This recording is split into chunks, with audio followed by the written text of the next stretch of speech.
Hello everyone, welcome to GS Core. I am Krishna Gupta. In this session, we will be looking at a question or an initiative, that is one day, one answer initiative, a daily answer writing initiative. So I'll be directly taking this up with a question. Okay, so question, it is based on environment. Okay, first thing it is based on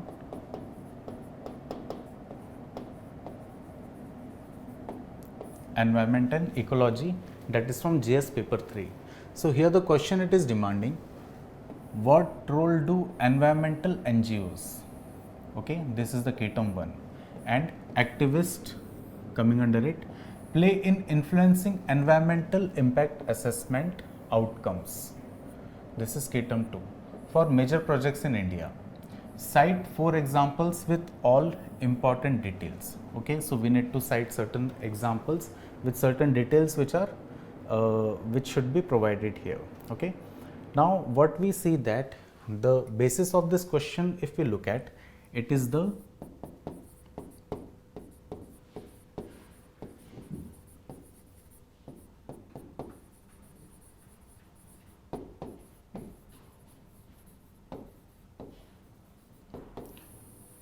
environmental impact assessment, which is also called as EIA.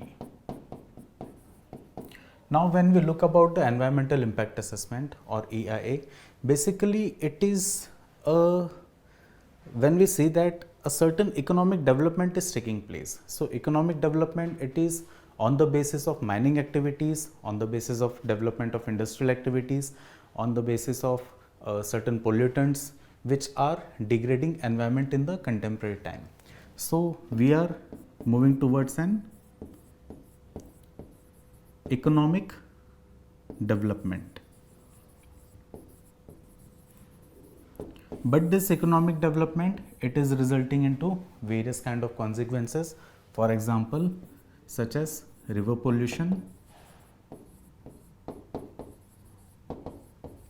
then it is resulting into mining activities, which is resulting in land degradation.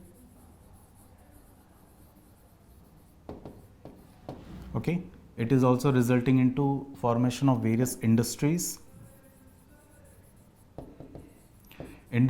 which will be having impact on air, water and land as well.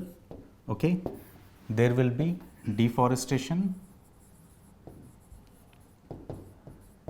Okay, this deforestation, it will again be impacting land. Along with that, it will also have an impact over the biodiversity. So these are the areas where we see that the impact of the development of economy is being seen.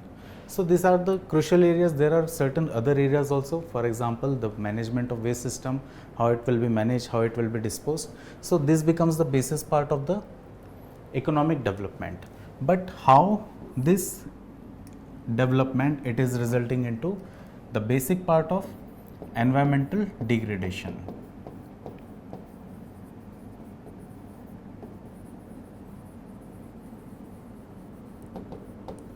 And how this environmental degradation, it can be stopped, and a development procedure can be seen in such a way that economic development and simultaneously the environmental conservation can be taken hand on hand. So we are looking at a concept where the economic development is also achieved, but the environmental conservation is also achieved at the same point of time. So here comes the role of the environmental impact assessment, that is EIA. EIA, basically it is a process for the implementation of various projects. These projects, they can be either government projects or they can be we can say private projects.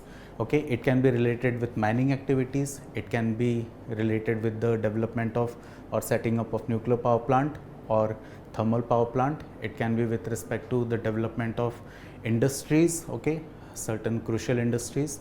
Okay, so what we see here that when a project it is been allocated, okay, this project is developed, so the site for the project is selected. When the project site is selected, this site it is majorly out of the city part, or it may be within the city limits.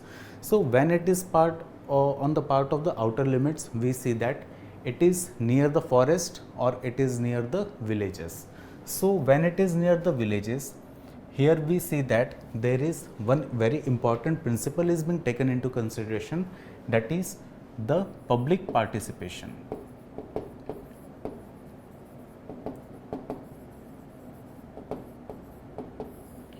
The public participation is one of the very important pillar of the environmental impact assessment, where we see that the public participation it is been taken up to a level where the public will be giving their opinion that will this project it will be causing certain kind of harm and it will be degrading the environment, or it will be having an economic development. See, everyone wants to have an economic development in their regions, but this economic development, if it is not helping the region to develop, it is just helping the region or the government or the private entity to get developed at the cost of the environmental degradation, which will be bared by the people who are living in those regions. So it will be non-acceptable to the people who are living in those regions, because it will result into the pollution of flow of water, it will result into the pollution of land, several kind of waste will be given out of those industries or the mining activities. So all these things have to be taken up under the discussion, which will be taken up by the public participation principle of environment. So here we see that the public participation is taken into consideration, and here under the public participation, as the question is giving an emphasis on the role of NGOs or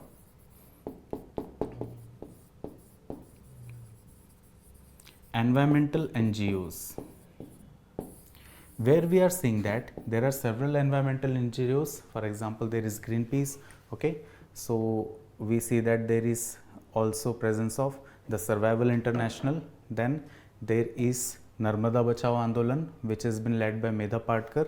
So there are various, we can say that NGOs which are present here, which are looking at several projects which are being developed or implemented either by the government or by the private entity, and their scrutiny is being done by them. Their scrutiny is being done by them that this project, whether it will be having higher economic development or it will be having higher environmental degradation, which is a very important factor here. So this thing we can see here that this is the major concept which is being implied with the question, that why there is need for the environmental NGOs. See, in a region, for example, the Gram Sabhas, they have been given power that they can either accept the project or they can reject the project. So these Gram Sabhas, they will be having a consensus with the public participation. The people who are living in those Gram Panchayats, they will be coming together and the voting will be done. Their views will be taken that how this particular project have to be implemented, what should be the measures that and the policies part that should be implemented, and what restrictions should be made here so that the degradation and pollution it is done at the minimum level, or it can be avoided also with the development or with the implementation of better technological equipments. So here we see that certain times the people, they are not aware that their participation can result in such kind of scenarios. So at those times we see that the environmental NGOs, they come into picture, okay, where the awareness is not high. Okay, so here we can see where the awareness is not high. Here we see that when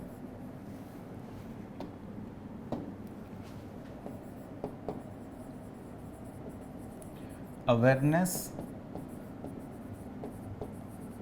amongst people, mainly we'll be talking about Gram Sabhas, okay, here it is very low. So here the environmental NGOs, they come into the picture.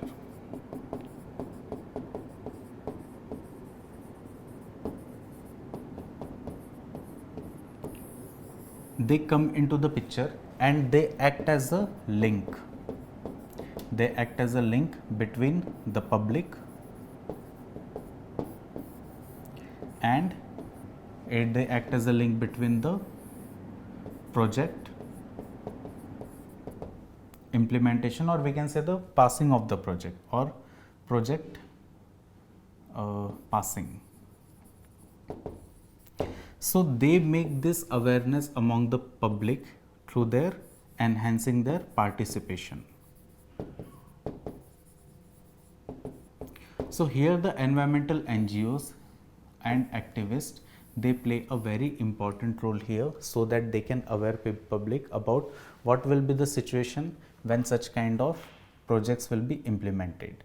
So role of NGOs will be basically here in terms of the advocacy and awareness, which we have seen here as the first part, the advocacy and the awareness. Here the NGOs, they often raise awareness about the environmental risk of major projects, which is influencing the public opinion and the government decisions. Then they also provide the second part, that is the legal interventions. They also provide the legal interventions. If we look at the legal interventions, many NGOs and activists, they have filed public interest litigations, that is PILs. They have filed various public interest litigations in courts to stop or modify projects on the basis of EIA reports.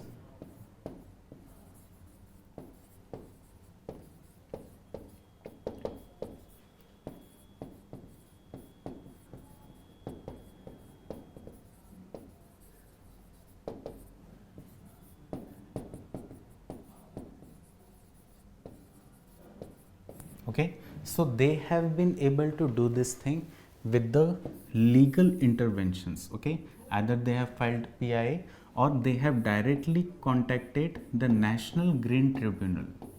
National Green Tribunal is also one of the organization which is looking for the conservation of the environment here. Next thing we see here, that they are increasing the part of public participation, which is the third factor here. They are increasing the public participation. Many activists, they actually mobilize the local communities. They mobilize local communities. Okay, so by the mobilization of the local communities, they also include the indigenous people.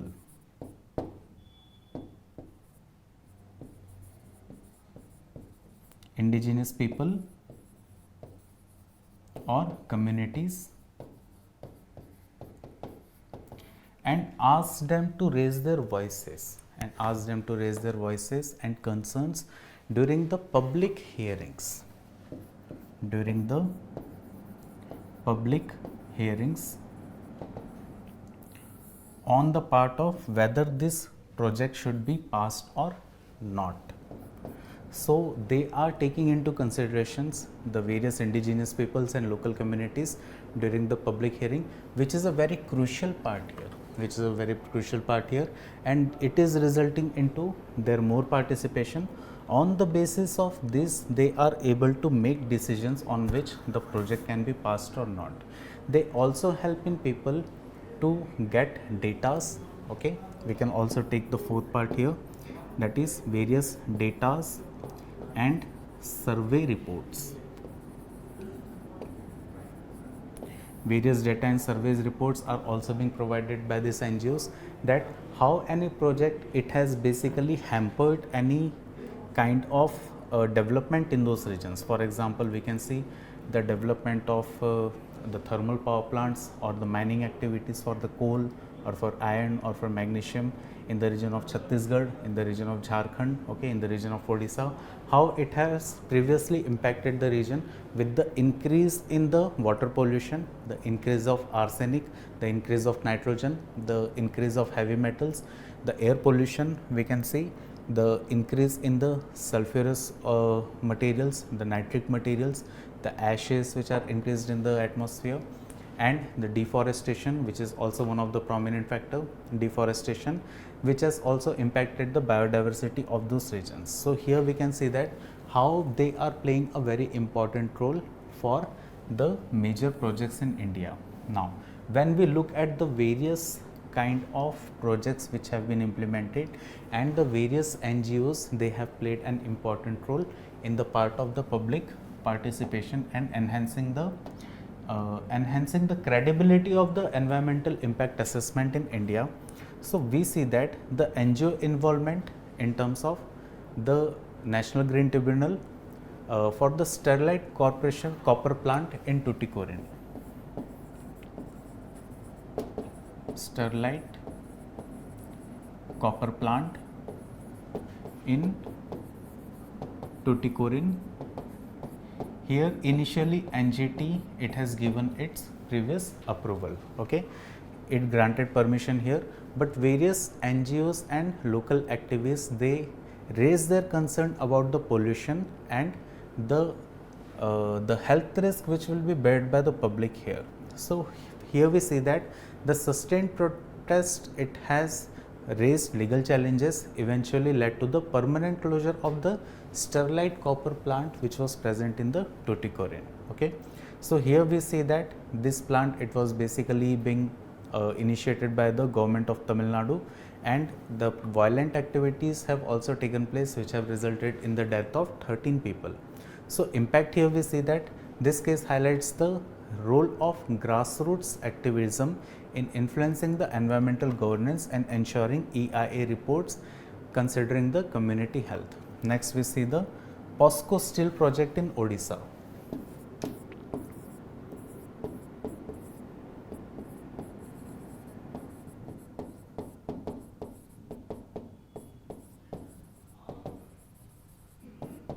Okay, POSCO steel project in Odisha. Here one of the NGOs such as the Survival International.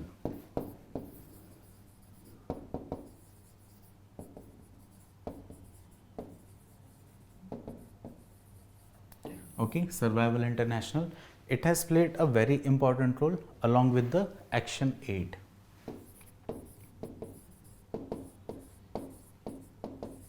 Okay, along with the Action Aid, they have played a very important role in campaigning against the Vedanta's bauxite mining in the Niyamagiri Hills, which is home to the Dongaria Kund tribal community in the Odisha region.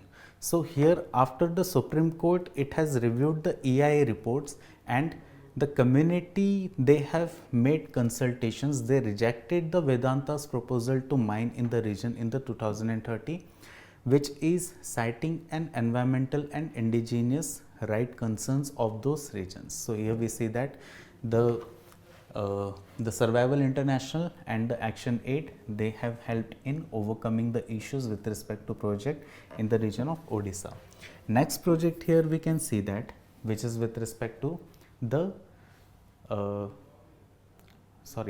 this POSCO plant. Here we see the Greenpeace, it was also involved here. The Greenpeace, it was also involved here, and in the part of the next part where the Vedanta Niyamgiri bauxite,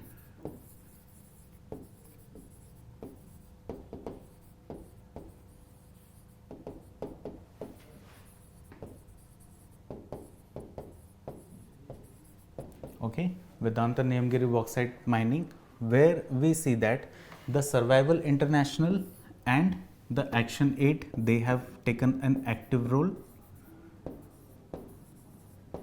They have made an active role here, so that what we see here, that the plant, it was shut down after few years because of its impact on the indigenous communities and the region. Now, fourth one is Sardar Sarovar Dam.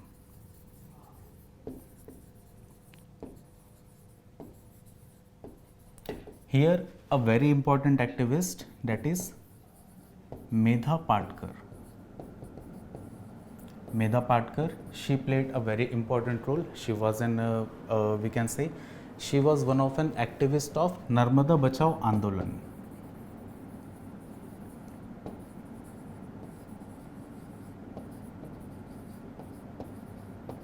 Narmada Bachao Andolan, where we see that the Medha Patkar, she actually challenged the EIA projects on the ground of the displacement of the people, the loss of livelihood of the people, and the inadequate resettlement plans which were provided to the displaced people. So on the basis of which the project has been halted for a very long period of time, where the NBA, that is the Narmada Bachao Andolan, their efforts, they have resulted in enhanced composition and rehabilitation packages for the families who were affected by the development of this project. Okay, so here we see that it has basically highlighted the long-term influence of the environmental activism on ensuring more human and environmentally responsible projects outcomes in this particular profiles. So several, it is not just only this part that these are the projects, there are many more projects and many more activists are also taking place in role. But what we see here, that there are certain challenges also are being faced. There are certain challenges which are being faced by these environmental NGOs and the activists. So first environmental challenge, it is the limited access to the report. Limited access to EIA report. Now next challenge is the bureaucratic hurdles.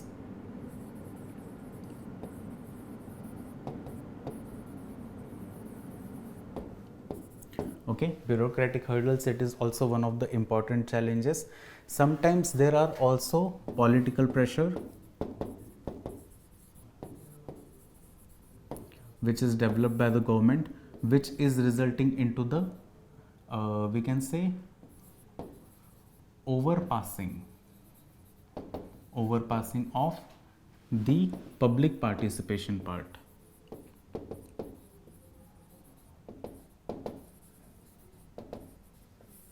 So this is also resulting into one of the loopholes here. Next thing is several other loopholes present in the policies itself, which is resulting into the passing of the EIS despite several issues which are inherent in the process. So here we see that the environmental NGOs, they also need to come together and they have to aware people, they have to aware the communities, they have to bring the indigenous communities together so that they can play an important role in the public participation, making a well scrutiny of the project which will be going to be installed in those regions, and here they can have an integrated approach for the environmental impact process and development of the region in more environmental friendly and sustainable manner. So here, by the participation of NGOs and activists, we can see that a stronger collaboration between the government, civil society and community, which can be taken up here, which will develop a balance between the development, that is economic development, and the environmental sustainability. So guys, this was the topic for today, that is the role of environmental NGOs and activists in the influencing the environmental impact assessment outcomes for major projects in India. So guys, see you in the mentorship. Thank you very much.